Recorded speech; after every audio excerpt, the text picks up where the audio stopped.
Hello everyone. So, it's been a hot minute. Who decided to start filming videos when a newborn and a toddler were gonna be in the same house? I don't know. I don't know how other moms do it. I honestly don't. But it's been a week and I haven't been able to put up the videos and content kind of that I was hoping for, but we'll get there. And thank you for watching, whoever's watching. I know that only a few people do, but it's still kind of nice to I don't know, I would say this is like a hobby, but put something, be able to work on something, let's say. So set goals and stuff. So I'm still not happy with the amount of videos that I've been putting out, but I try not to beat myself up too much about it because I have other more important things to worry about, such as children. But yeah, it's been a transition. We have decided to take John and put him into a big boy bed. He has one of those convertible beds, so I took the front off, so he's like right down.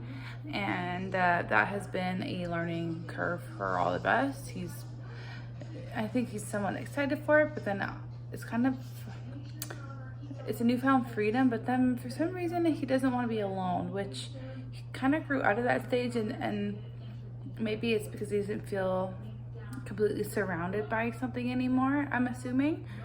Maybe it's a little bit of that he doesn't feel closed in maybe as much and secure, and losing that one full side, maybe he feels more open and stuff. So I'm assuming that might be it. So it's been about maybe a week now, not quite a week. I want to say I took it off on Monday or Tuesday. So sometimes he gets up in the middle of the night and won't go back to bed, which normally you'd have some milk and you go right back to bed. So it's been a lot of sleepless nights between the two of them. Let's say the day before I finally got to bed at 2, and then woke up at 5:30 with John. And then last night, everything was good. Loretta woke up for her midnight bottle. Then John woke up around like 1:32, and he didn't go back down till about 4. So, time I got back to bed was around 4:30, time I could settle.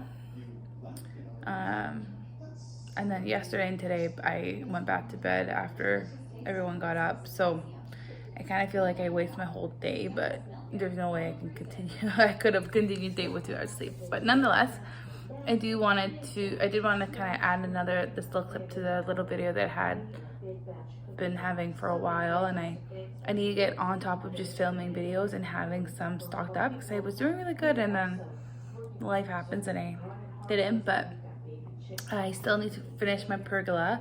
I fixed the one side, we just need to put together, so I do want to show you that when we get that going.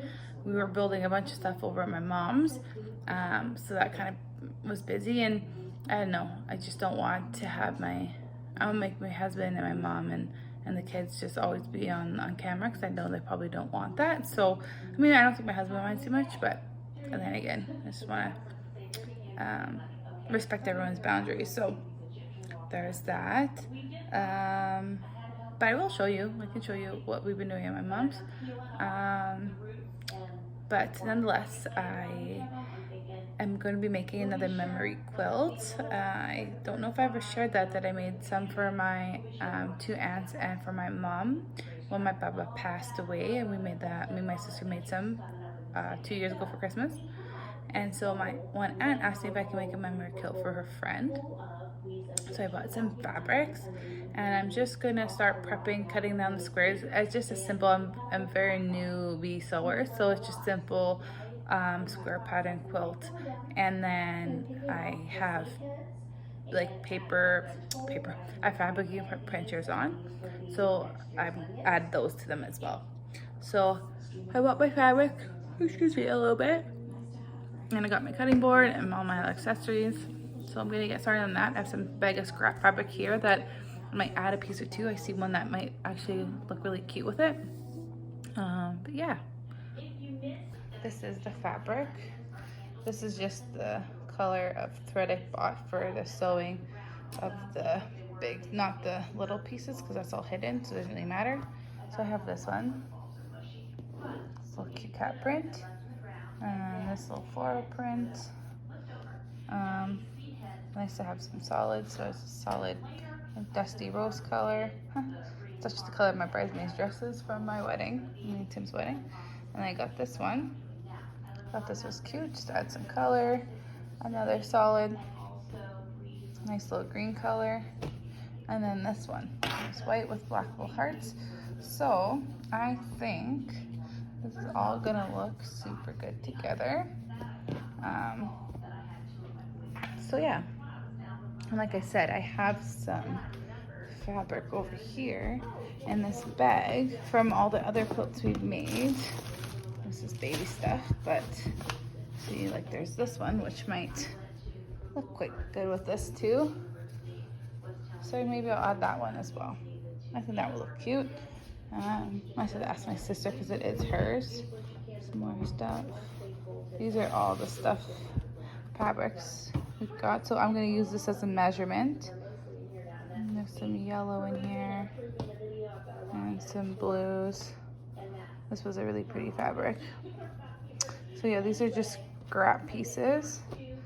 The store in town has the cutest fabric. Like, I do want to try, I saved all these edges because I do want to try other patterns, whether putting two of these together, making a border for the blanket. Like maybe I'll try that with some of my scraps, because I would like to. I bought a quilting book, but I would like to. I don't have the quilting.